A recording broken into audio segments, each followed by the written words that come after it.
Vamos que vamos? O que Deus fará por você? O que Deus fará por você nesta manhã? O que Deus já está fazendo por você? O que Deus fará por você nesta semana? É nesta expectativa que eu espero que você esteja. Não sei exatamente, é essa a expectativa. Eu sei que tem muita gente que não gosta de ser surpreendido. Eu sei que tem muita gente que vai chegando o período do aniversário e já começa a dizer para os amigos: não me surpreenda, não faça uma festa surpresa, eu detesto, eu quase tenho um infarto, eu não gosto, eu fico constrangido. Não, mas olha, com Deus a gente tem que estar nessa expectativa, porque Deus gosta de surpreender os seus filhos. E isso é bênção, porque a surpresa dele é sempre boa, nunca é desagradável. Até quando nos parece desagradável, é para bem, é para bem, é para o bem, é para o crescimento. Então, a Bíblia fala que Jesus nunca nos enganou. No mundo nós viveríamos os desafios, no mundo nós teríamos aflições, mas a vitória é certa. Nós já conhecemos o final da história. Ali, a Bíblia é um livro completo e por isso que a Bíblia é tão maravilhosa. Porque a Bíblia é o livro que conta da origem de todas as coisas. A Bíblia nos fala a respeito do que está acontecendo no momento presente da nossa história. E a Bíblia nos fala como será no futuro. Passado, presente e futuro neste livro tão precioso chamado Bíblia Sagrada. E eu agradeço a Deus. Essa é a nossa base de fé. Quem não é cristão não entende, né? Por isso que quando eu falo, vamos falar de Jesus para alguém, às vezes a pessoa chega lá para alguém e fala assim, deixa eu mostrar você. Geralmente, né? Eu gosto de pregar. Hoje específico, eu quero pregar com a Bíblia pertinho, assim, ó, com a Bíblia física, porque hoje a gente pega muito com a Bíblia do tablet, né? Com a Bíblia do celular, né? Porque facilita, com a Bíblia da televisão. Mas eu quero essa Bíblia aqui é muito preciosa, é a palavra de Deus. É a palavra de Deus. E às vezes a gente vê o pessoal pregando. Quem já viu pregador de rua, pregador de praça, com a Bíblia na mão? Eu acho tão bonito, eu não sei você. Tem gente que acha estranho, mas eu acho bonito aquele pregador falando com a Bíblia aqui, ó. Com a Bíblia aqui, né? E aí, olha, você precisa acreditar nisso aqui. É verdade que precisa acreditar. Mas deixa eu provar para você a existência de Deus aqui, gente. A pessoa precisa viver experiências com Deus. Eu tenho falado que ninguém explica Deus. Isso aí já falou, né? O Preto no Branco lá, aquele grupo de louvor, né? Aquele grupo musical já falava, né? Não se explica Deus, e é verdade. E não se prova Deus. Não tente provar Deus, não. Ninguém tem gente aqui que passou a vida inteira tentando provar Deus para alguém. Não se prova a existência de Deus, nem com a Bíblia. E para alguém acreditar, gente, isso aqui é fé. Nós cremos que isso aqui é a palavra de Deus. Para a vida do cristão, isso aqui é a nossa base de fé, de vida, é o nosso manual de existência. E nós entendemos que se queremos ter sucesso, o que nós devemos fazer? Buscar um coach, certo? Não, porque não, nada contra os coaches. De forma alguma. Nós temos coaches renomados. Não sei se você sabe, mas Paulo Vieira, que é um dos maiores coaches do Brasil, ele é membro da Lagoinha. Então, assim, não é um problema. Isso aí nós acreditamos no trabalho do coach. Mas se tem alguma coisa que pode te conduzir ao sucesso, é isso aqui. Agora, creia nisso aqui. Gente, Deus precisa se revelar para as pessoas, é Deus que se apresenta para as pessoas. Nós não conseguimos provar nem convencer ninguém a respeito de Deus. E para a pessoa acreditar nisso aqui, ele tem que ter uma experiência com Deus primeiro. Porque como é que eu vou falar aqui? Isso aqui não, você tem que acreditar nisso aqui. Não, a pessoa não acredita em Deus, não acredita que a Bíblia é a palavra de Deus, de que adianta? Como é que eu vou provar alguém através da Bíblia? Mas para nós que já somos cristãos, isso aqui é base de fé. Nós começamos a estudar isso aqui, começamos a nos aprofundar, Deus fala imensamente conosco, porque essa palavra aqui ela é viva e eficaz. Ela é viva e eficaz. Quem já teve a experiência de ler o mesmo texto trocentas vezes e toda vez que lê, gente, Salmo 23, o quanto que Salmo 23 fala aos nossos corações, o Senhor é o meu pastor e nada deitar-me faz em verdes passos, guia-me mansamente às águas tranquilas. A gente sabe até de cor. Por amor ao teu nome, ainda que eu andasse pelo vale da sombra da morte, não temeria mal algum, porque tu estás comigo. A tua vara e o teu cajado me consolam. Preparas uma mesa perante mim na presença dos meus inimigos. Como é que é? Unges a minha cabeça e o meu cálice? Certamente que a bondade e a misericórdia do Senhor me seguirão todos os dias e viverei na presença dele para sempre. Olha só que lindo isso. Toda vez que a gente ouve isso ou recita isso, parece que algo se torna vivo no nosso coração, parece que sempre tem algo novo nessa palavra, que é uma palavra que tanta gente conhece, porque ó, esse aqui, Salmo 23 e Salmo 91 são aqueles espanta-mosca, né, de casa dos mais tradicionais antigos, né, que você deixa lá aberto assim, né, Para ficar, né, juntando poeira lá. E não adianta a Bíblia estar juntando poeira na tua casa, não. Ela tem que ser vida dentro da tua vida. Isaías 40 é a base do nosso... Abre lá a palavra de Deus em Isaías. Isaías capítulo 40. Isaías capítulo 40 tem um dos... Eu vou pegar aqui o meu óculos, porque eu estou com o texto completo aqui no meu tablet, mas eu quero usar a Bíblia aqui. Quero usar a Bíblia física hoje. Convido quem está com a Bíblia física a usar a Bíblia física aí. Ah, Deus! Isaías 40 tem um dos textos mais emblemáticos, mais conhecidos da Bíblia Sagrada. Ele está lá no final. Mas aí eu falei, Senhor, é para eu falar só desse versículo? E aí o Senhor falou, não, lê o capítulo todo, que eu tenho algo para falar com a igreja no capítulo. Então nós vamos ter uma mensagem onde nós vamos trabalhar um capítulo inteiro da Bíblia aqui. E o Senhor me deu alguns pontos em torno desse capítulo e eu quero que você acompanhe comigo. Isaías 40. Não sei se em todas as Bíblias tem um título. Algumas não aparecem um título, que foi colocado por alguns compiladores aí da Bíblia, né? Mas aqui para mim aparece um título assim, Consolo para o povo de Deus. Consolo, alguns vai estar falando alguma coisa de consolo para o povo, consolo para Israel, enfim. Eu tenho 4 pontos na palavra de hoje, e o primeiro ponto é justamente esse do título. Eu coloquei assim, a primeira parte desse texto vai falar sobre consolo. Quantos aqui precisam ser consolados? Todos precisamos. Diante das dificuldades, diante das lutas, diante do que está acontecendo no mundo, diante do nosso cenário político, diante das dificuldades que enfrentamos, inflação em alta, tantos problemas, tantas situações diversas, diante de tudo que está acontecendo ali no sul do país e que nós temos nos compadecido, muitos têm parentes que moram ali naquela região, ou conhecem pessoas, nós temos irmãos em Cristo, nós temos várias lagoinhas que estão ali no sul e que passaram, gente, a chuva acabou com uma das nossas lagoinhas lá e vamos reconstruir em nome do Senhor Jesus. A água está começando a baixar, estão vendo os estragos que foram feitos ali em cidades ali do Rio Grande do Sul. E para a honra e glória do Senhor, nós estamos aí ativos e ajudando e fazendo a nossa parte, amém? Reforçar com você, somos ainda uma igreja pequena que está avançando e crescendo, mas entenda o seguinte, o teu dízimo, a tua oferta dentro da Lagoinha faz a diferença. Estamos na mídia social, Lagoinha é uma igreja midiática. Foi anunciado que Lagoinha Global investiu R$1 milhão. Da onde veio esse R$1 milhão, gente? Que a Lagoinha colocou lá e está levando lá para o Rio Grande do Sul, está ofertando para reconstrução, para cuidado, para provisão para aquelas pessoas que perderam casas, roupa, família, bens, recursos e até mesmo parentes que vieram a morrer nesse processo. Gente, o teu dinheiro está sendo bem investido aqui. Esse R$1 milhão é do nosso dinheiro, do nosso investimento aqui, do dinheiro que nós temos trazido. Deus não precisa do teu dinheiro, está claro isso. Tem gente aqui que ainda é ferido com essa questão de investir financeiramente na igreja, porque pastor é ladrão, né? A gente tem que tomar cuidado com essas generalizações. Esse é um erro que nós cometemos. Muitas vezes, ao julgar as pessoas, ao avaliar instituições, é fato que tem muita gente picareta por aí, tem. Existe corrupção dentro do que se chama de a Igreja de Cristo? Existe, assim como existe em qualquer religião, assim como existe no governo. Infelizmente existe, sabe por quê? Porque o mundo jaz no maligno, sabe por quê?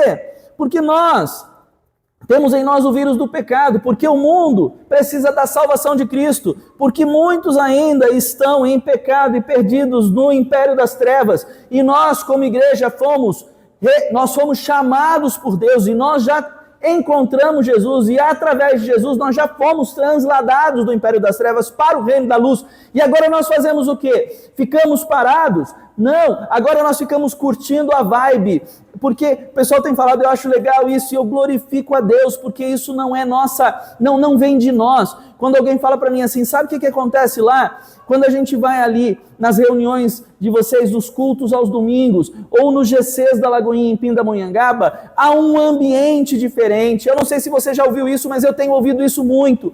Há um ambiente, há uma unção, há uma graça, algo diferente, é leve, não tem peso, tem alguma coisa diferente. E a unção do Senhor é a graça do Senhor. É a graça do Senhor. Há uma unção, há um fluir. Há algo gostoso de Deus, e isso é em decorrência da nossa vida diante do Senhor, daquilo que nós estamos, do nosso posicionamento diante do Senhor. Veja só, estamos como igreja de Cristo, representando Cristo nesse lugar, e nos unimos em nome de Jesus a todas as igrejas que o Senhor estabeleceu aqui. Mas há corrupção no meio do que se chama igreja de Deus por causa do pecado que ainda é. Nós temos a responsabilidade de ir resgatar as vidas que estão perdidas. Nós enxergamos a realidade, nós sabemos qual é o caminho. Quem sabe qual é o caminho? Eu acho tão legal quando você lê a Bíblia, né? Os meus aluninhos, eu tenho uns aluninhos pequenininhos que hoje eu dou aula na prefeitura em São José dos Campos, e alguns já perceberam que uma coisa ou outra que eu falo, né, tem a ver com Deus, e alguns têm começado a me perguntar, mas você é católico ou evangélico? Pelo que você falou, você citou Bíblia. E eu falo assim, eu sou cristão, mas ainda assim, cristão é um termo que aparece na Bíblia, evangélico nem aparece, católico não aparece também, tem outros nomes, mas eu acho muito legal quando você começa a ler o livro de Atos e alguns outros textos bíblicos, que eles falam assim, aqueles são os seguidores do caminho. Eu acho tão legal isso. Quem é você? Qual é a sua religião? Eu sou da religião do caminho, porque Jesus é o caminho, a verdade e a vida. Na Bíblia aparece isso. Aqueles que seguiam o caminho, aqueles que eram discípulos do caminho. Gente, nós sabemos o caminho. Nós sabemos como chegar até Deus. E é por isso que nós precisamos, sim, gente, vem aqui, curte essa vibe, essa unção, que gostoso, que delícia, que maravilhoso, mas nós precisamos curtir este momento e logo em seguida falar assim, mas tem pessoas que não sabem como chegar até aqui e nós precisamos mostrar para essas pessoas qual é o caminho. Nós precisamos levar essas pessoas até o caminho. Mas entenda o seguinte, o mundo jaz do maligno, o mundo enfrenta dificuldades, nós temos os nossos desafios, Jesus nunca mentiu, mas ele nos enviou o Consolador. Eu repito isso que eu gosto, eu falo, vai ser repetitivo? Não, mas é para aprendizagem. No Antigo Testamento o Espírito ia e vinha. Quando Jesus veio, Jesus foi chamado Emanuel, Deus entre nós. Agora nós temos uma nova unção, uma nova graça, uma nova dispensação, onde Deus não vem de tempos em tempos visitar a gente, onde Deus não vem e fica aqui entre nós apenas. Nós temos Deus vivendo dentro de nós. Deus vive em nós através do Espírito Santo de Deus. E a principal característica do Espírito Santo de Deus é ele é consolador. E aqui, se você for estudar na parte histórica do Antigo Testamento e sobre o profeta Isaías e sobre aquilo que ele profetizou, você vai entender que ele está profetizando, num primeiro momento, a respeito da situação do povo quando foram exilados. E o povo da região sul foi exilado para a Babilônia. E aí o povo esteve um período em exílio, quer dizer, eles tiveram que sair da sua terra natal e foram viver e ser escravos e servir a uma outra nação. E aqui você tem os primeiros versículos todos falando a respeito de consolo. Peraí, Deus não esqueceu de vocês. Deus tem propósito. Vocês não vão ficar nesse período de exílio para sempre. E aí você tem essa primeira parte, aonde Deus está trazendo consolo. Mas eu preciso que você entenda algo. Todo o Antigo Testamento não diz respeito apenas ao que era para aquela época. E é isso que a Bíblia é tão fantástica. Você vai reconhecer, nós vamos começar a ler, nós vamos ler os versículos aqui, você vai identificar. Ao mesmo tempo que para aquela época, essas palavras de consolo diziam respeito a o povo que estava cativo da Babilônia, há um período que eles estariam cativos, mas Deus não esqueceu de vocês e Deus quer libertar vocês, Deus quer levar vocês para viver um novo. Deus quer levar vocês a reconstruir a nação de vocês. Ao mesmo tempo, você vai reconhecer que a Bíblia aponta, e que o Antigo Testamento todo aponta para o que Cristo faria na nova dispensação. Então veja aqui, acompanhe comigo, 40 a partir do versículo 1. Consolem o meu povo, diz o Deus de vocês. Encorajem. E olha, há um direcionamento do profeta para o povo. Mas ele está falando, eu estou transmitindo essa mensagem de consolo para vocês. O que vocês vão fazer ao sair daqui? Vão levar essa palavra de consolo para outros. Então a palavra do profeta é consolo, e consolem os outros. Esse consolo que vocês estão recebendo hoje aqui, consolem, encorajem a Jerusalém, versículo 2, e anunciem que ela já cumpriu o trabalho que lhe foi imposto, pagou por sua iniquidade e recebeu da mão do Senhor em dobro por todos os seus pecados.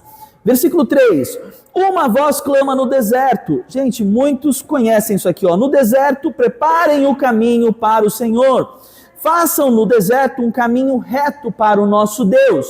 Quem conhece esse versículo 3? Também é um dos versículos mais conhecidos desse trecho. Esse versículo é citado no Novo Testamento, falando a respeito de João Batista. E o próprio Jesus falou, opa, isso aqui, esse texto de Isaías estava profetizando a respeito da vinda do Cristo e daquele que prepararia o caminho para a vinda de Cristo, João Batista, primo de Jesus, para quem está mais antenado, quem já assistiu novelinhas da Record, quem assistiu já o The Chosen, já entende isso, aquele primo, o primo de Jesus que nasceu um pouquinho antes, eles eram bem parecidos, bem próximos de idade, né? Ele veio, preparou, começou a anunciar a vinda do Messias, e aí Jesus veio, começou a sua obra, enquanto que João Batista já estava fazendo discípulos para Cristo, já avisando da vinda do Messias, que o trabalho dele começaria em breve, e já estava batizando as pessoas nas águas, né? Ele batizava na água, e ele falava, aquele que está para vir vai batizar vocês com fogo, com o Espírito Santo. E aqui esse texto é o texto que faz referência, que aponta para aquilo que aconteceria, e já aconteceu com a vinda de Cristo. Então veja só, consolem, encorajem, por quê? Porque está vindo aquele que está preparando o caminho, e a vinda de Cristo está próxima. Você vai ver que nós temos 3 partes aqui. Aqui diz respeito a um caminho que Deus estava abrindo para tirar o povo da escravidão. Isso aqui aponta para João Batista e a vinda de Cristo, que nos traria a uma nova dispensação. Isso aqui também faz referência ao que nós como igreja estamos fazendo aqui. Sabe por quê? Porque Jesus já veio, morreu na cruz, morreu por nós, pagou a dívida do pecado da humanidade e nos permitiu que voltássemos a ter relacionamento com Deus. E agora nós como igreja estamos preparando o caminho para a volta de Cristo.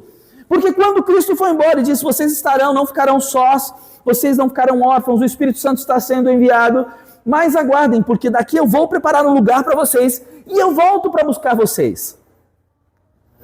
Jesus está para voltar. Quando nós começamos a analisar, a observar o que está acontecendo no mundo, nós vemos na Bíblia quais são os sinais, as pistas que Jesus nos deixou, que a Bíblia nos deixou, que os profetas nos deixaram, que o Apocalipse nos traz, a revelação que Deus deu a João, aquele discípulo amado, aquele apóstolo de Cristo, discípulo aquele mais próximo, aquele que deitava a cabeça no peito de Jesus. A revelação do Apocalipse, nós começamos a observar e os sinais são evidentes. Jesus está para voltar e nós somos o João Batista. Nós como igreja somos o João Batista, estamos preparando o caminho. E se Jesus voltar, Jesus vai voltar quando todos tiverem a oportunidade de receber Jesus, de conhecer Jesus. E cabe a nós apresentar Jesus, cabe a nós revelar Jesus, cabe a nós levar esse consolo para as outras pessoas. Sejam consolados nesta manhã de domingo, mas levem esse consolo para aqueles que precisam de consolo. Continua aqui, versículo 4, em nome de Jesus. Recebe isso como uma palavra profética sobre a tua vida. Todos os vales serão levantados, todos os montes e colinas serão aplanados, os terrenos acidentados se tornarão planos, as escarpas serão niveladas. Sabe o que quer dizer isso? E palavra profética para a tua vida. Em nome de Jesus, se você está aqui, está disposto a ser nivelado, a ser aparado, a ser ajustado, a ser alinhado, posicione-se. Porque tudo que está fora, em nome de Jesus eu profetizo na tua vida, tudo que ainda está fora do padrão, tudo aquilo que não agrada ao Senhor, tudo aquilo que ainda está te fazendo pecar na tua vida, tudo aquilo que ainda está desajustado, tudo aquilo que você diz assim, Senhor, eu não consigo corrigir essa parte.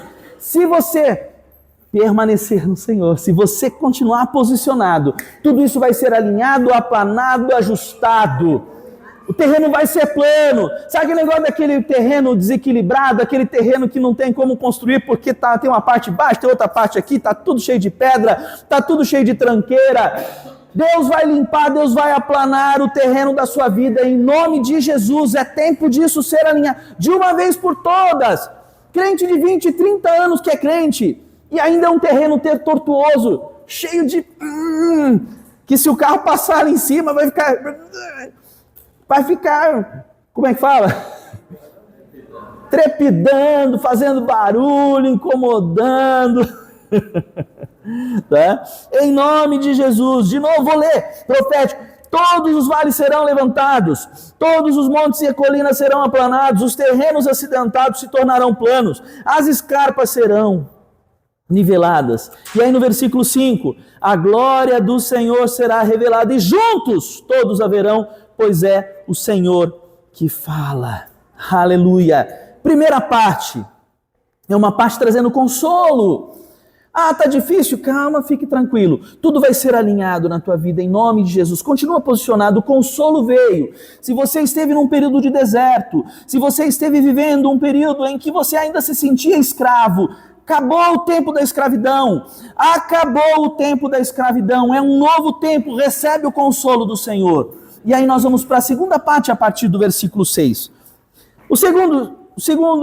A segunda parte da nossa pregação é: você precisa agora receber o consolo, você precisa pregar. E o que você vai pregar? O que a partir do versículo 6 você vai identificar? Você precisa pregar a salvação. E através de quem que a salvação vem para a humanidade? Através de Cristo. Então você precisa pregar que as pessoas precisam de Jesus. As pessoas sabem que precisam de Jesus? Gente, vou falar uma coisa aqui que eu já dei de orientação em treinamento de venda. Alguém aqui trabalha com venda? Levanta a mão. Não? Aqui. De certa forma, todos nós somos vendedores em algum nível ou precisamos melhorar a nossa habilidade de venda. Porque quando a gente fala sobre, por exemplo, quando eu, na minha profissão, falo a respeito de marketing pessoal, você precisa saber fazer o seu marketing, o marketing do seu negócio, o marketing da sua empresa. Porque se você não souber fazer isso, difícil, as pessoas não vão confiar no teu trabalho e não vão contratar você, ou não vão contratar a sua empresa, ou não vão te escolher como um funcionário na empresa em que você está buscando trabalhar. O marketing pessoal é saber vender a sua própria imagem, é saber vender a respeito. Não pode ser um marketing falso. Você não tem que mentir a respeito de quem você é. Sabe aquela pessoa que vai lá e fala assim: eu sou super dedicado e não é nada? Quando você entrevista de emprego, sou super disciplinado. Passa longe de ser disciplinado, não precisa mentir, gente. Né? Eu recomendo o pessoal que vai fazer entrevista de emprego, não mente, porque o não verbal, a energia, o seu facial, o seu corporal denuncia você. Então não fala que você é disciplinado se você não é, mas fala que você está disposto a ser treinado para se tornar super disciplinado. Aí é uma verdade, espero eu que seja uma verdade. Espero que seja aqui na igreja: eu sou pecador ainda, mas estou super treinado para melhorar na minha vida, mas eu ainda faço um monte de bobagem. Então, amém, se você está super disposto, que ótimo, que bênção, mas não precisa mentir também. Então veja só, pregar Jesus, aí eu falo, quando a gente fala de vendas, é uma realidade que muita gente não sabe o que quer e nem o que precisa, verdade ou não? E às vezes foi um vendedor que abriu os teus olhos e falou assim: sabia que você vai melhorar, sua vida vai ganhar tempo se comprar este produto? E é pior que é verdade, na maior parte das vezes, e realmente às vezes você comprou e realmente melhorou a sua vida. Ganhou tempo, resolveu. A gente precisa nesse aspecto, gente, querendo ou não, eu estou dizendo para você, você precisa ser um vendedor de Jesus. Só, é mais fácil ainda, em tese, que existe uma resistência do maligno, existe uma resistência no mundo, mas qual é o preço do produto que você vai vender para a humanidade? Você tem que ser um vendedor de Jesus. E quanto custa para ter Jesus na sua vida? É de graça, ele já pagou o preço pela tua vida, pela tua alma, por você, e foi preço de sangue, o preço está pago. Então você só vai ter que pregar Jesus e falar: você precisa de Jesus, porque a pessoa não sabe que precisa de Jesus. Então você fala: você precisa de Jesus, você precisa de Jesus, mas quanto custa para ter Jesus? Já está pago. Só recebe. Mas peraí, isso está aqui em Isaías, vamos ler para você ver. 6, uma voz ordena: clame, versículo 6. E eu pergunto: o que clamarei? Que toda a humanidade é como a relva, e toda a sua glória como as flores do campo. A relva murcha e cai a sua flor. Quando o vento do Senhor sopra sobre eles, o povo não passa de relva. A relva murcha, as flores caem, mas a palavra do nosso Deus permanece para sempre. O que ele está falando aqui, gente?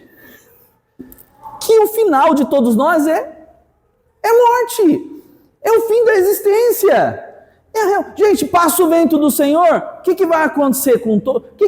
Qual é o final de todas as coisas? É murchar, é para padecer, gente. Todo mundo sabe que no entendimento humano de todas as coisas, assim, tudo tem começo, meio e fim. Mas quando a gente entende a realidade do mundo espiritual, nós não temos fim. Deus não criou a humanidade para ter um fim. Mas hoje no nosso mundo físico é assim, tem começo, tem meio e vai acabar. O pessoal não fala, a única coisa certa da vida é o quê? É a morte. Todos vão morrer um dia. Para mim não é certo que eu vou morrer aqui fisicamente, porque se Jesus voltar antes, eu vou ser arrebatado, meu corpo vai ser transformado nos ares. Deve ser muito legal, eu queria ver isso.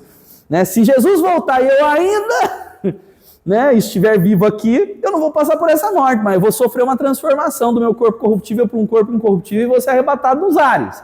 Essa é a minha crença, meu entendimento a respeito do arrebatamento. Tá? Mas, se não, a coisa certa é, tudo bem, eu tenho Cristo, eu sei que eu não vou morrer, mas a morte física, a morte desse corpo aqui vai acontecer. Esse corpo vai voltar para o pó. E se eu tenho, então, a Bíblia fala lá, Salomão fala isso, e que há dentro de nós uma expectativa em relação à imortalidade, o desejo de ser imortal. Por quê? Porque nós éramos, Deus criou a gente para ser eterno, para viver uma eternidade com Ele. E aí ele está dizendo aqui, as pessoas precisam entender que o fim delas é inevitável, mas não precisa ser. Porque em Deus nós temos vida. Aí continua aqui, versículo 9. Você que traz as boas novas a Sião. Quem são esses que trazem a boa nova para Sião? Nós temos que ser. Você que traz as boas novas. Suba num alto monte. Você que traz as boas novas a Jerusalém. Erga a sua voz com fortes gritos. Erga, não tenha medo, diga às cidades de Judá, aqui está o seu... Sabe o que eu estou aprendendo aqui? O que a gente está identificando aqui? Você vai falar sobre Cristo, certo?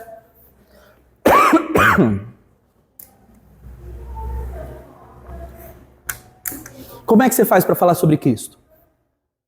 Como é que você vai contar para todos a respeito da salvação? Suba num lugar alto. Coloque-se numa condição de evidência. Bota a cara mesmo. Vai lá na internet e faz uma live. Mas é difícil. O Senhor te capacita. Mas tem gente que está se escondendo ainda. Tem gente que está se escondendo. Não, eu quero refletir Cristo. Onde você está se escondendo? Como é que você vai refletir Cristo? Você está escondido. Acorda. Sai desse lugar de escuridão. Sai desse lugar escondido. Lembra do texto quando Jesus fala lá no Novo Testamento? A luz, quando ele fala que nós somos luz do mundo e sal da terra, ele fala, a luz, a luminária. Você vai colocar essa luminária escondida embaixo da cama? Embaixo de uma mesa? Não! Gente, você não precisa ter e não deve ter, talvez, esse desejo de, eu quero estar em evidência. Você fala, a pessoa quer se exibir. Olha que exibido aquela pessoa, ela gosta de se aparecer. Não é uma questão de querer se aparecer. É uma questão em que não tem outra forma. O mundo está precisando ser salvo. Perdão. O mundo está precisando ser salvo. E se você continuar escondido e falando, Jesus salva. Jesus salva, Jesus salva, escondido. Muitos não vão ouvir. Talvez ninguém te ouça. Aí talvez você diga assim, mas eu estou pregando Jesus. Mas você está fazendo isso escondido. Vai, suba num alto monte. Aí ele fala, e grite. Fale alto. Isso pode significar várias coisas. Nós podemos entender que podemos pregar Jesus sem falar nada. Mas você ainda precisa dar a cara a bater, você precisa estar em evidência, você precisa se colocar num lugar em que você vai se aparecer. Olha, Deus tem trazido palavras aqui onde nós temos falado sobre vencer a timidez. Semana passada nós falamos o quê? Deus não te deu espírito de timidez, de fraqueza, Deus te deu espírito de ousadia. Então se nós vamos ganhar a pindamonhangaba para Jesus, até esse termo fica meio batido, mas gente, é o nosso propósito como igreja. Taubaté, região, adicionais aqui.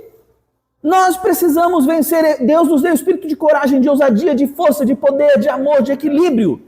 Então não tenha medo de se colocar em posição de evidência. E deixa Deus ser Deus na tua vida, porque isso vai refletir para as pessoas. E você vai começar a descobrir, a entender, a perceber que as pessoas estão sendo salvas, que as pessoas estão chegando a Cristo por sua influência. Gente, um dos propósitos de Lagoinha é justamente isso, é ser influência.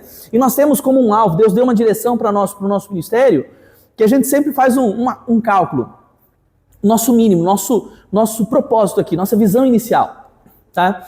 Nós temos aí um alvo. Qual é o alvo? Influenciar pelo menos 10% da cidade onde nós estamos. Quase que eu falei 80%. Eu tô achando que Deus está querendo que a gente eleve o nosso padrão. Vocês viram, né? Eu falei assim, meu Deus, quase que eu falei 80%. Ué, por que não influenciar 80% da nossa cidade? Mas nossa meta mínima é 10%. Se nós estamos pensando em Pindamonhangaba, que são 180 mil habitantes mais ou menos, perto disso, 18 mil pessoas serão influenciadas por Lagoinha em nome de Jesus. E não porque nós estamos nos escondendo, porque nós estamos nas mídias sociais, nós estamos dando a cara a bater, a gente está aparecendo nos eventos, a gente coloca a camiseta da Lagoinha para as pessoas verem, e a gente sai no supermercado fazer compra com a camiseta da Lagoinha para mostrar que a Lagoinha está aqui, e para falar, é Lagoinha, opa, é Lagoinha, vamos lá visitar, vamos lá domingo e tal, a gente está procurando lugar aqui. O pessoal já está falando aí, nós estamos conversando com corretores.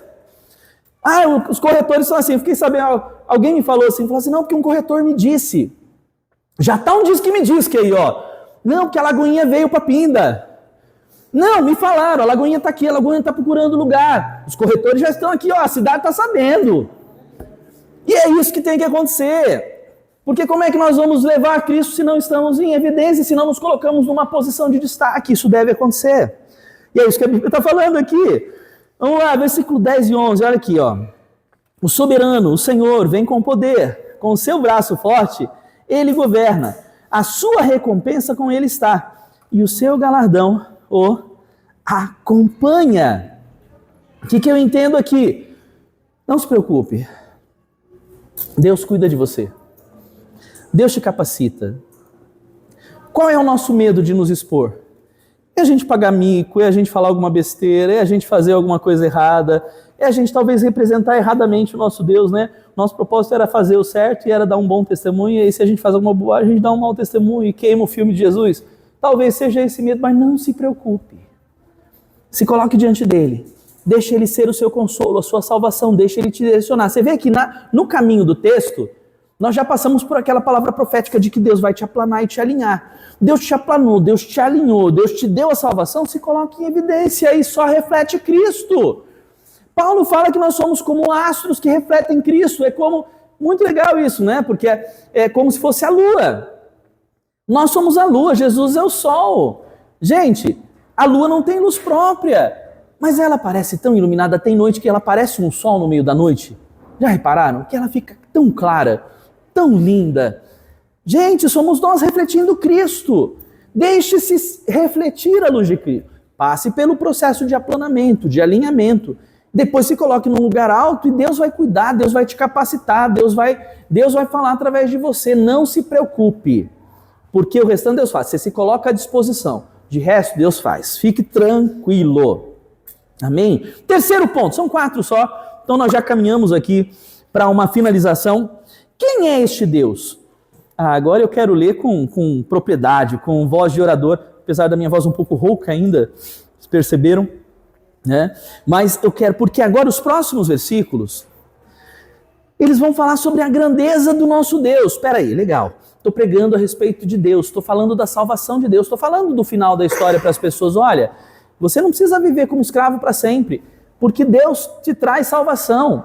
E aí você apresenta Jesus para as pessoas, e aí você fala a respeito disso. Você sabe que Deus vai te usar, vai cuidar, vai te capacitar. E aí o texto começa a partir do versículo 12 a falar quem é Deus. Olha só, quem mediu as águas na concha da mão? Ou com o palmo definiu os limites do céu?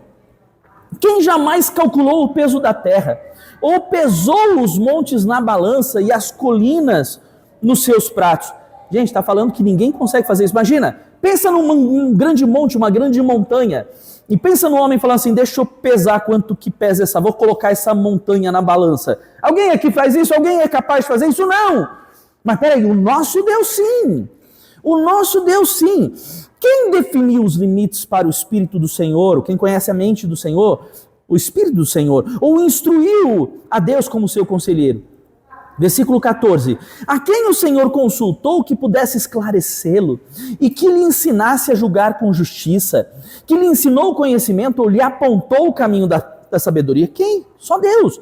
Na verdade, as nações diante de Deus são como gota que sobra do balde. Imagina um balde que você usou para lavar o carro, um balde que você levou para jogar água no quintal, e aí você jogou e sobrou uma gota. É tipo nós diante de Deus. A gente é uma gota que sobrou no balde diante de Deus. Para ele, são como pó que resta na balança. Para ele, as ilhas não passam de um grãozinho de areia. Olha só, eu estava ensinando essa semana para as crianças a respeito, uma curiosidade. Nossa palavra aqui também na Lagoinha é cultura. Maior ilha do mundo, Groenlândia. Sabiam disso? Não.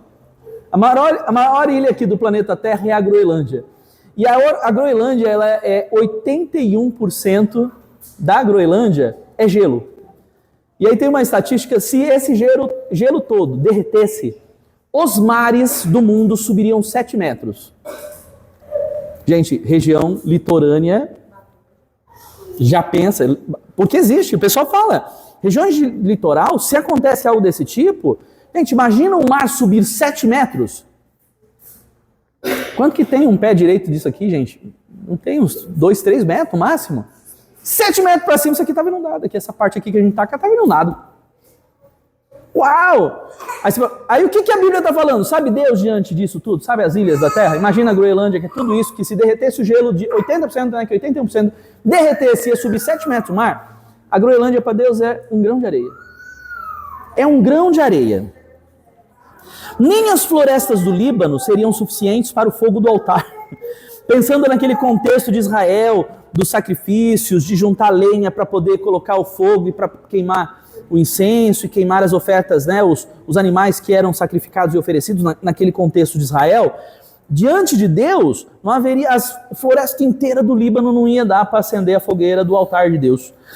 Nem os animais de lá, dessa floresta do Líbano, seriam suficientes para poder queimar um holocausto para Deus. Diante dele, todas as nações são como nada. Para eles são sem valor ou menos que nada. Com quem vocês compararão Deus?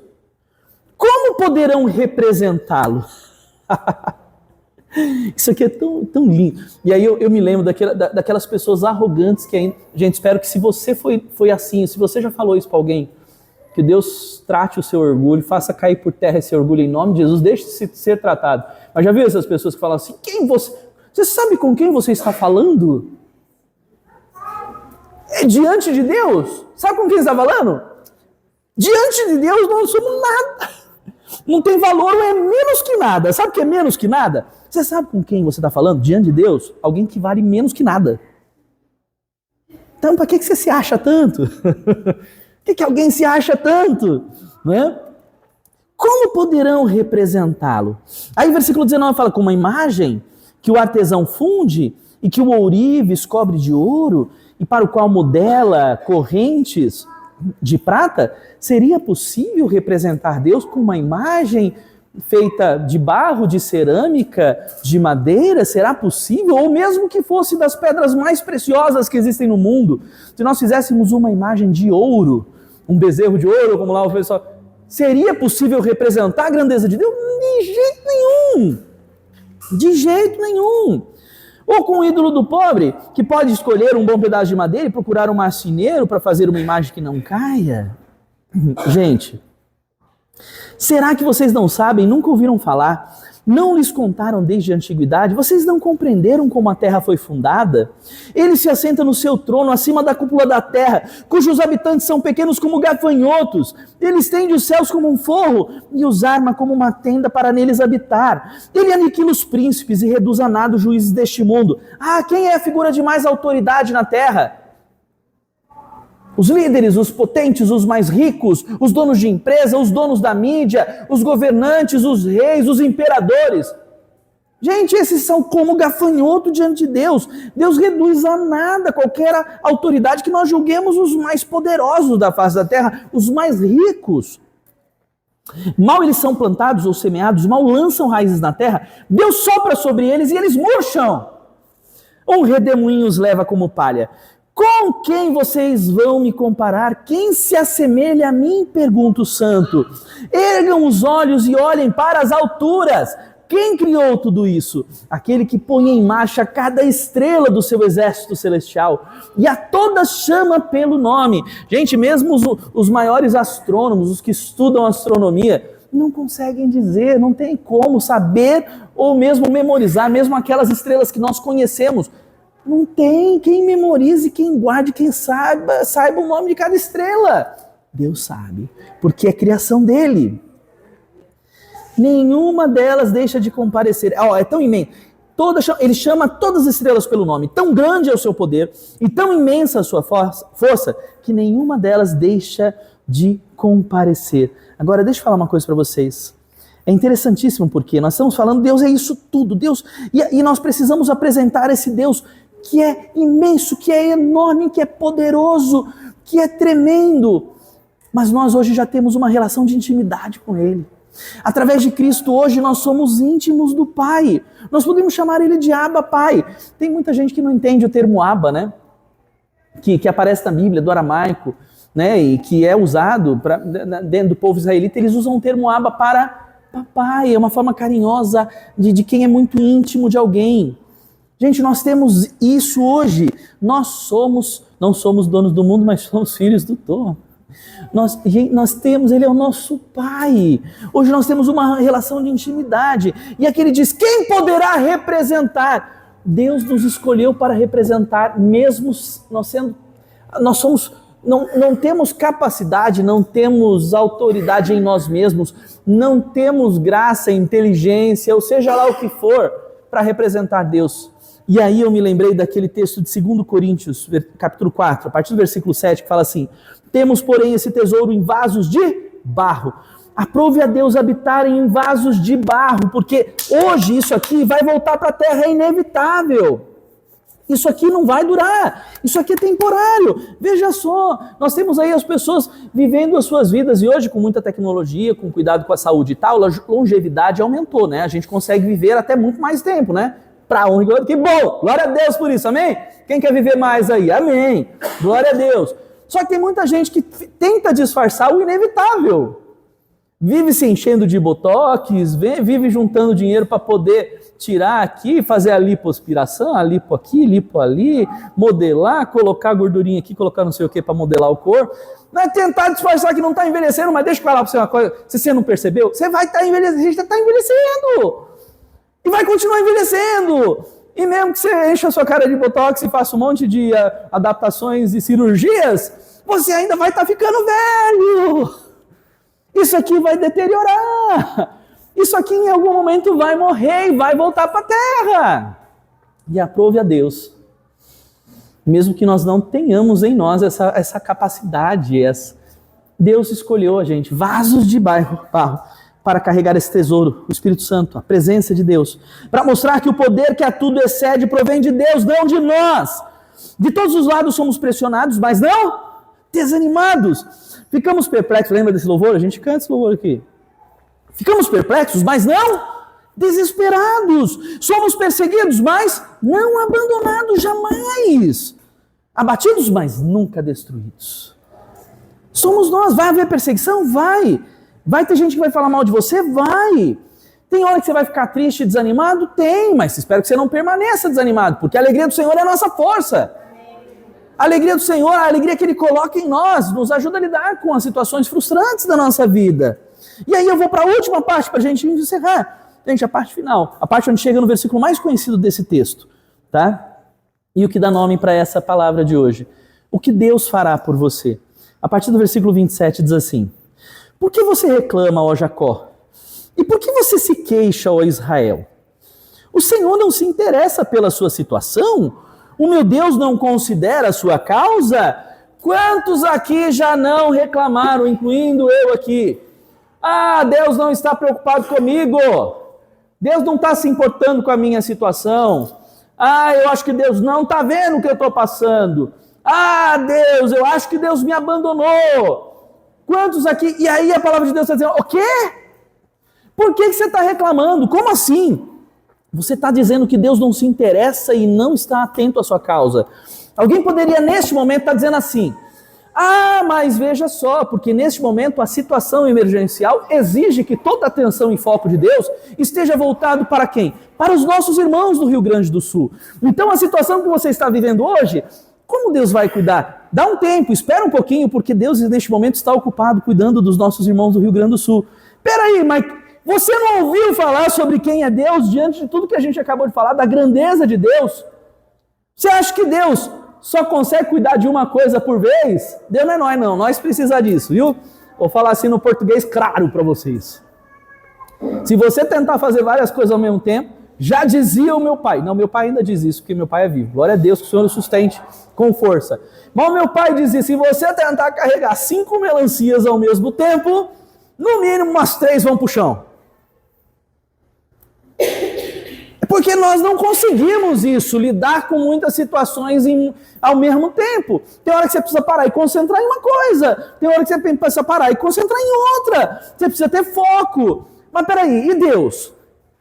Deus não, Ele é onisciente, onipotente, onipresente, ao mesmo tempo que Ele está cuidando, pondo a mão, abençoando, trazendo o mover dele ali no Rio Grande do Sul. Ao mesmo tempo, Ele está cuidando de todas as regiões do nosso país.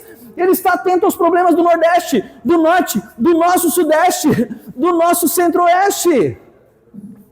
E o teu problema, a tua dificuldade, a luta que você está enfrentando, a resposta de oração que você está buscando, a luta contra uma enfermidade que não vai embora de jeito nenhum, a salvação da tua família, a educação dos teus filhos, cada detalhe que você tem, Deus está cuidando. Como é que você diz, como é que você reclama? Deus não se interessa, eu acho que Deus não está vendo, eu acho que Deus não está muito aí, eu acho que Deus... Não, como? Aí o versículo seguinte fala assim, será que você não sabe? Nunca ouviu falar? O Senhor é o Deus eterno, o Criador de toda a terra.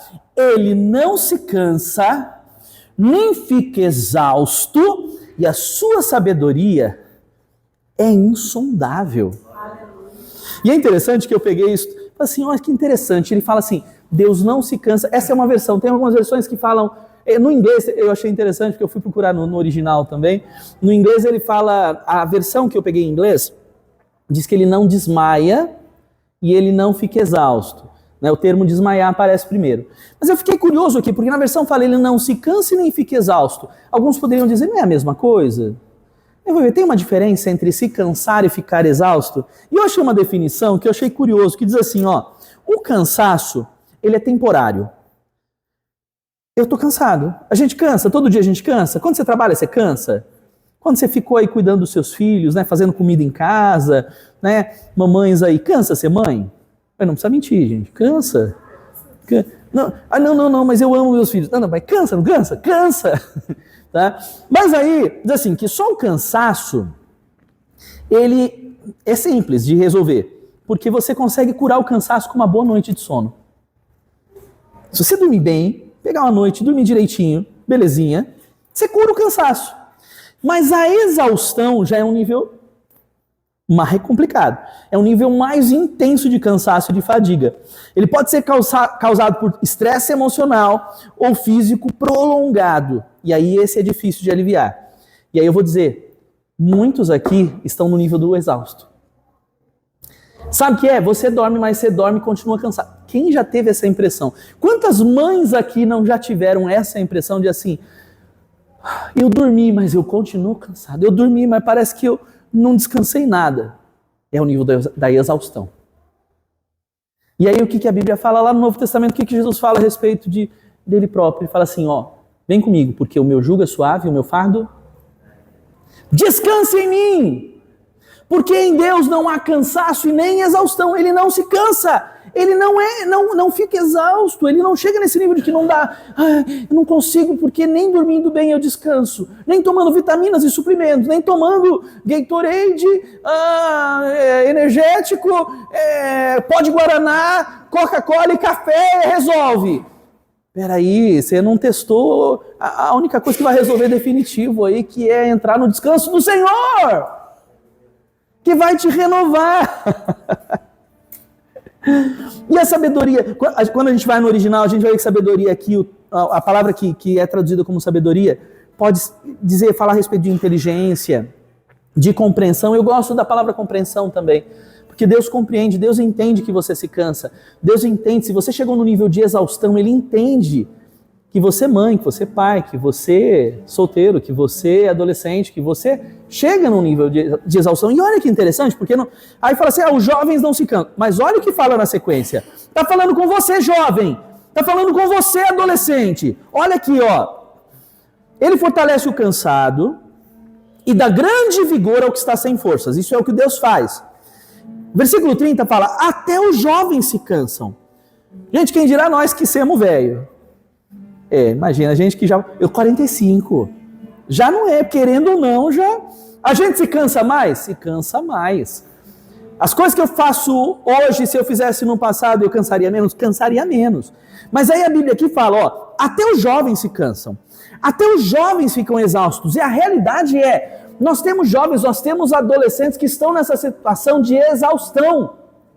Por causa de estresse, por causa do mundo, por causa de não saber quem é, pela falta de identidade, pela falta de propósito. E para nós pais é complicado, porque aí a gente precisa saber buscar a direção e sabedoria de Deus, uma sabedoria insondável, para a gente ajudar os nossos filhos nessa questão. Mas a realidade é, até o jovem se cansa. Até o jovem chega nesse nível de ficar exausto. Aí eu chego no versículo mais conhecido aqui para a gente encerrar. Mas aqueles que esperam no Senhor. Porque a questão é esperar, nós esperamos. As pessoas têm esperança e expectativa. Sabe qual é o problema e a grande diferença aqui? Porque há uma diferença em esperar no Senhor e esperar nos homens, e esperar no governo. A situação do Rio Grande do Sul é a mesma coisa, um monte de gente esperando o governo. Aí fica decepcionado, aí fica frustrado. Aí eu já estava frustrado com esse governo. E eu não estou falando que é para você não ficar, não precisa fazer nada em relação ao governo, não se posicionar, não ter sua opinião. Não estou falando isso. Eu estou falando que a sua esperança não pode estar no governo. Não, porque o governo não liberou, porque o governo é burocrático, não sei o quê. Não, tem grandes empresários que não se manifestaram ainda, não estou sabendo dos grandes empresários, os mais ricos aqui do Brasil, que não fizeram nada ainda. Só que, peraí, se você colocar a sua expectativa, a sua esperança nas pessoas, no homem, no governo, no mundo, em você mesmo, você vai se frustrar. Não vai dar certo, você vai continuar se cansando e ficando exausto. Mas o texto aqui diz... Mas aqueles que esperam no Senhor renovam as suas forças, voam alto como águias, correm e não ficam exaustos, andam e não se cansam. Aqui não tem limitação de idade, você não está entendendo. 4 aspectos aqui. E é o contrário, veja só, se eu espero o homem, se eu espero no governo, se a minha esperança está no ser humano, eu me canso, eu fico exausto, eu fico frustrado, eu fico estressado, eu fico doente. Só que quando eu coloco a esperança no Senhor, não é nem a questão de não ficar cansado. Não. Não é só não ficar, porque seria legal. Já é bom saber que a gente estaria neutralizado. Já pensou? Eu coloco a minha esperança no Senhor e aí eu não fico cansado. Mas não é isso. Se você esperar no Senhor, enquanto você espera, você renova as suas forças. Sabe o que quer dizer isso? Sabe para que alguém vai na academia fazer musculação? Para ficar mais forte. Mas quando você espera no Senhor, sabe o que acontece com você? Você fica mais forte. Seus músculos espirituais ficam mais potentes. Você vai parecer, vou dar os exemplos mais antigos, né? Arnold Schwarzenegger, Sylvester Stallone nos seus auges, musculatura. Você vai ficar super musculoso espiritualmente falando.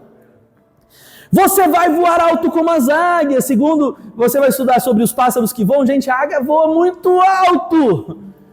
Você nem sabia que podia voar, mas vou dizer o seguinte, se você esperar no Senhor... E olha que nós estamos falando sobre esperar, e a gente tem que esperar com paciência, e esperar não é fácil. Mas se você esperar, você vai voar como as águias, você vai atingir as mais altas alturas. Se você esperar no Senhor, você vai correr. Correr cansa. Se você correr uma maratona de 40, 50, 60 quilômetros sem parar, você vai, além de ficar cansado, você vai chegar num nível de exaustão. Mas aqui está dizendo que se você esperar no Senhor, você vai correr como um atleta profissional de maratona e não vai ficar exausto. E você vai andar e não vai cansar. Ande, corra, voa e seja renovado. Mas eu estou esperando, é difícil esperar o tempo do Senhor. O tempo está chegando, o tempo chegou. Você não está entendendo por que Deus te trouxe aqui? O tempo chegou, valeu esperar. Tem coisas que ainda tem um tempo ainda para se cumprir. Espere no Senhor e seja renovado e voe como as águias. E corra sem exaustão e ande sem cansar. Em nome de Jesus. Palavra de Deus para a tua vida. Para as mamães. Você já viu? Eu vi uma propaganda falando não sei se é propaganda, não lembro o que era. Uma mensagem de Dia das Mães já antigo, tá? É capaz que, como hoje em dia, volta de novo, né? Volta de novo, o pessoal pega às vezes uns vídeos antigos e divulgam, né? Hoje nossas redes sociais e o WhatsApp se enchem de mensagens, né? De figura, enche a nossa memória. Quem tem pouca memória no celular, que sofra com isso, né? Que enche, aí depois tem que ir lá apagando. Um monte de mensagem, vídeos e tal. Mas eu me lembro de eu acho que foi não sei se foi um teste, era propaganda para alguém, mas falando do Dia das Mães. Era um projeto e aí perguntavam a respeito, se, né, iam contratar alguém e falavam assim, mas você vai ter uma profissão em que você vai trabalhar 24 horas por dia, não vai ter tempo de descanso, não vai ter hora do almoço, não vai ter não sei o que. Começava a falar uma coisa que a pessoa falava assim, ué, isso aqui é uma entrevista de emprego ou é trabalho escravo? E aí fala assim, e qual é o salário pelo menos? Aí fala assim, não tem salário. Aí a pessoa fala, você tá louco que eu quero esse trabalho aí? Fala assim, boy, é isso que as mães são assim, né? As mães, assim, é uma dedicação assim absurda, elas trabalham, é dia, noite, madrugada, gente, mesmo que elas trabalham no secular também, no profissional, ainda assim existe a preocupação, o cuidado, tá sempre atenta, é um trabalho de 24 horas, sem tempo de almoço, sem descanso, sem férias, e qual que é o salário financeiro? Não tem um salário financeiro. Deus honra, Deus recompensa, o nosso Deus recompensa, né? E eu sei que muitas mães chegaram em nível de exaustão ou de quase exaustão. Mas Deus está renovando vocês. E vocês que já são mães com filhos criados, prepare-se, porque tem filhos espirituais chegando em nome de Jesus. E toda essa nossa experiência de paternidade, aqueles que não são, gente, Deus vai capacitar você. Presta atenção nisso. Você não teve filhos, talvez não tenha. Deus vai te dar filhos espirituais. E nós precisaremos de você. Deus vai te capacitar, te habilitar para que você possa ser mãe e pai de alguém. A gente não está falando de uma doutrina especial, porque tem uma época aí que lançou-se uma doutrina da paternidade espiritual. Não estamos falando disso. Estou falando assim, gente, isso é Bíblia. Tá? Independente de se criar uma doutrina ou não. Nós temos que ter pessoas, nós vamos ter pessoas que Deus vai colocar sob os nossos cuidados. E que nós teremos que ser como pais para essas pessoas. Quando Paulo fala a respeito de Timóteo, que foi um discípulo, uma pessoa... Paulo se refere a Timóteo como filho. Meu filho! Essas são as instruções para você. Meu filho! Deus vai te dar filhos. Muitos filhos e filhas. E Deus te capacita para que você não chegue nunca a um nível de exaustão. Porque você vai andar, não vai se cansar. Você vai correr e não vai ficar exausto. Você vai ser renovado em suas forças. E você vai voar como águias. Em nome de Jesus. Levante-se e fique em pé. Vamos orar. Oh, glória. Sabrakota labassori anderekeiri manachori haramashei. Aleluias. Aleluias. Pai querido, nós te agradecemos. Senhor, mais uma vez eu coloco, Senhor, cada família diante do Senhor. Apresento cada uma das mães presentes aqui. Mas, Pai querido, apresento a todos aqui, Senhor, porque eu creio. O Senhor está neste dia. Senhor, nesta manhã de domingo. O Senhor está trazendo uma unção sobre cada um, Pai, de renovo. De renovo, aqueles que aqui chegaram cansados vão sair daqui cheios de energia. Aqueles aqui que já estavam assim reclamando, Senhor, perdi as forças. Deus, eu perdi as forças, como é que eu vou viver esta próxima semana? O Senhor trouxe cada um aqui para ser renovado. Todo cansaço vai embora, toda exaustão vai embora, e o Senhor renova. Nós vamos alçar novos voos, nós vamos atingir as mais altas alturas com o Senhor. Pai querido, que, Senhor, esta unção agora, Senhor, seja derramada sobre cada um. O cansaço vai embora, exaustão vai embora, sejam renovados, em nome de Jesus. Quando você recebe essa carga, essa energia, você já estava desistindo do seu propósito. Você já estava desistindo do seu propósito. Quando você recebe essa carga de energia, você começa a sonhar de novo. Deus está falando aqui que há pessoas aqui que haviam desistido. Sonhos, ideias, projetos. Eu não sou capaz, eu não consigo fazer, eu não consigo realizar, eu já tentei. Mas com esta unção que está sendo derramada neste lugar, você começa a sonhar novamente. Deus te capacita. Veja a grandeza do seu Deus. Não há nada que nós não possamos fazer se estivermos debaixo da potente mão dEle, se formos abençoados por Ele, se tivermos Ele fluindo e habitando e morando e nos direcionando. Ele mora dentro de nós através do Espírito Santo de Deus. Volte a sonhar, volte a sonhar, volte a sonhar. É tempo novo para a tua vida, há um tempo novo de Deus para a tua vida, para o teu ministério, para o teu chamado, para a tua profissão. E Deus dará filhos e filhas espirituais. Deus curará toda a frustração.